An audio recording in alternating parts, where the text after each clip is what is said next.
Think EV and you think Tesla.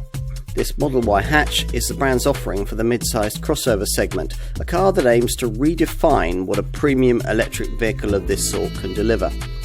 It shares its powertrain and much of its design with this Model 3 saloon showroom stablemate, which means it comes with all the values you'd associate with this innovative American brand: long battery range, easy charging and an avant-garde cabin.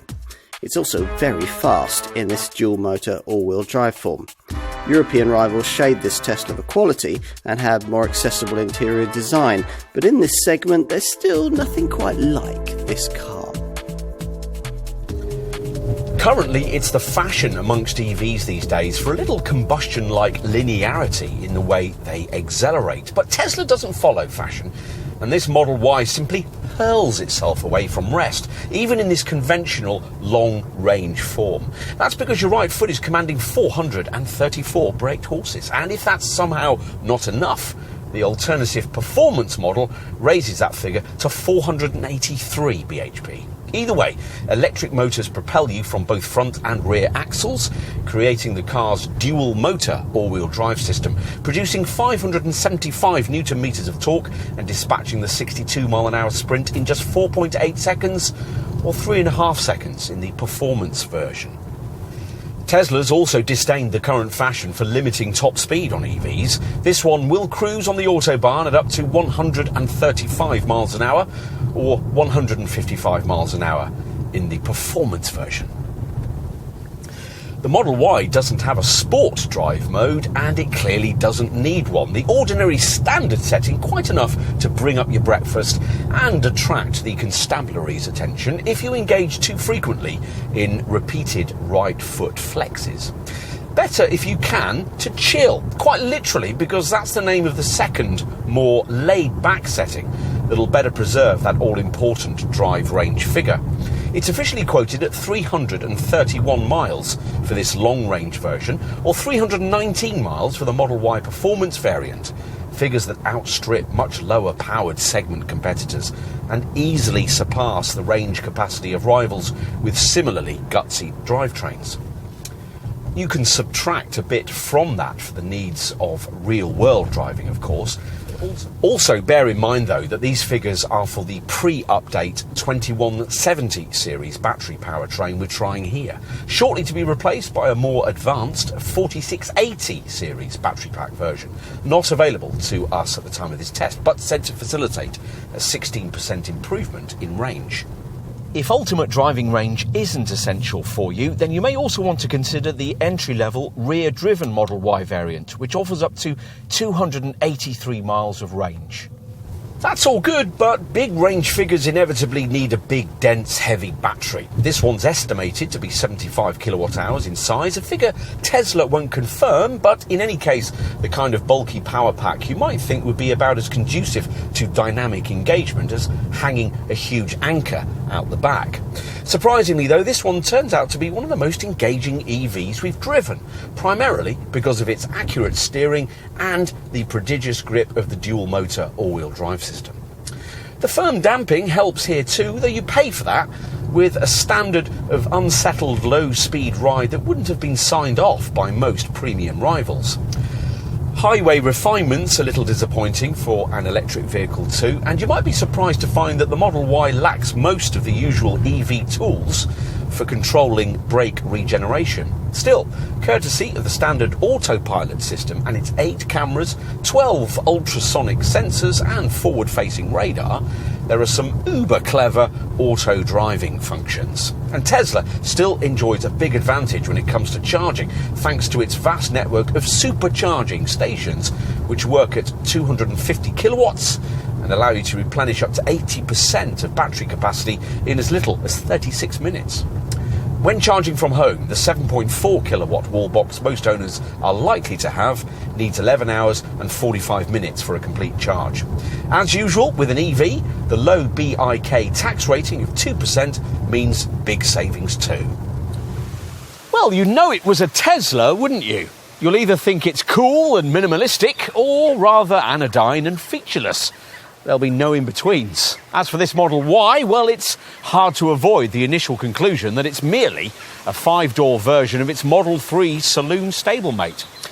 Elon Musk is publicly proud of the fact that the two cars share 75% of the same components, though actually most of these must be to do with the powertrain because the dimensions between the two cars are somewhat different. Predictably, for a car that wants to have something of a crossover vibe, the main difference is height. This Y is a considerable 181mm taller than a 3, and only 27mm of that is from increased ride height, up to 167mm. The two cars are much closer on length, a little surprisingly given that this Model Y needs to be large enough to accommodate a third seating row in some markets. It's 50mm longer than a Model 3, which makes it about the same length as something like a BMW iX3.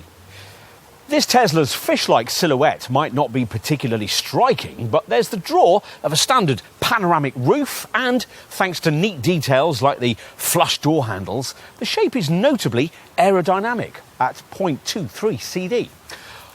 At the front end, differences between this car and its sedan counterpart are very difficult indeed to spot, though actually this Y is 70mm wider.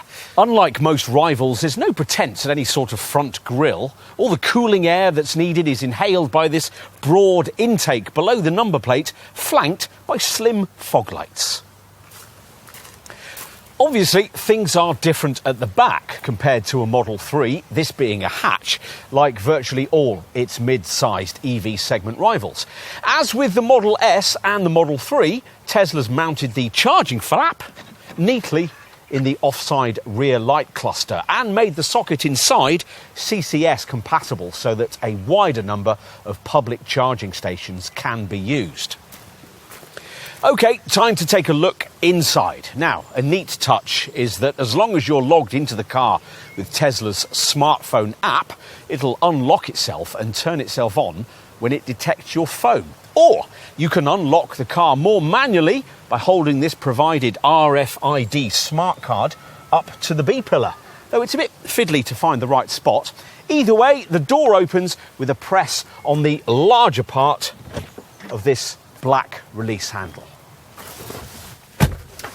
Once inside, you find yourself seated in a cabin identical to that of Tesla's Model 3, which means it's more minimalist than a Scandinavian loft. Well, in terms of button clutter anyway.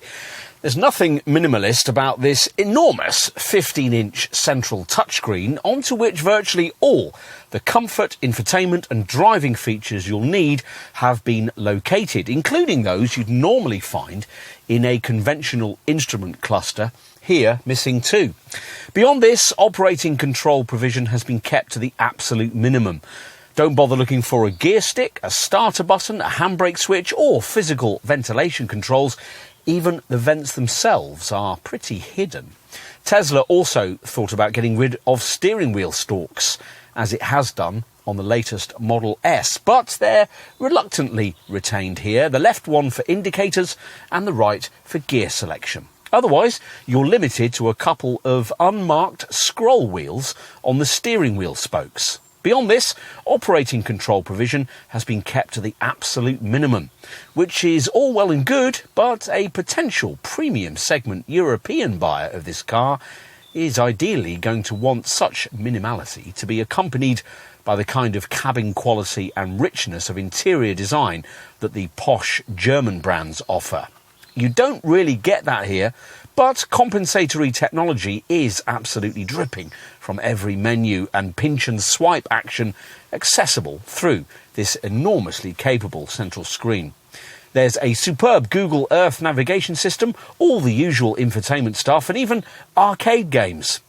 The driving position sits you a little higher than the segment norm, and the lack of central transmission tunnel frees up loads of space for useful extra stowage compartments. Right, time to take a look in the back.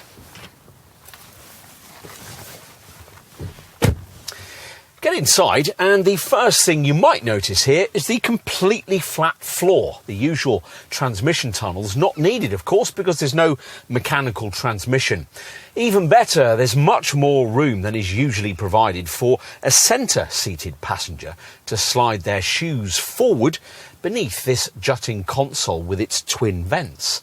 True, you'll rarely need this central pew to be occupied, but the space provided for it adds to the airy feel already created by the rear quarter lights and primarily by this huge standard panoramic glass roof. For the two outer passengers, things are a little more comfortable than they would be in the brand's alternative Model 3 saloon because the bench is mounted slightly higher so your knees don't end up being quite so much arched towards your chin. Even so, a couple of 6-footers should still find that headroom is ample. Finally, let's take a look at the boot, on the way to which we'll mention that the optional third seating row you can have on this car in the US isn't yet being offered here. Anyway, on to luggage space. There's 854 litres of capacity on offer here, which only sounds like a lot because Tesla measures up to roof height rather than up to window level like everyone else.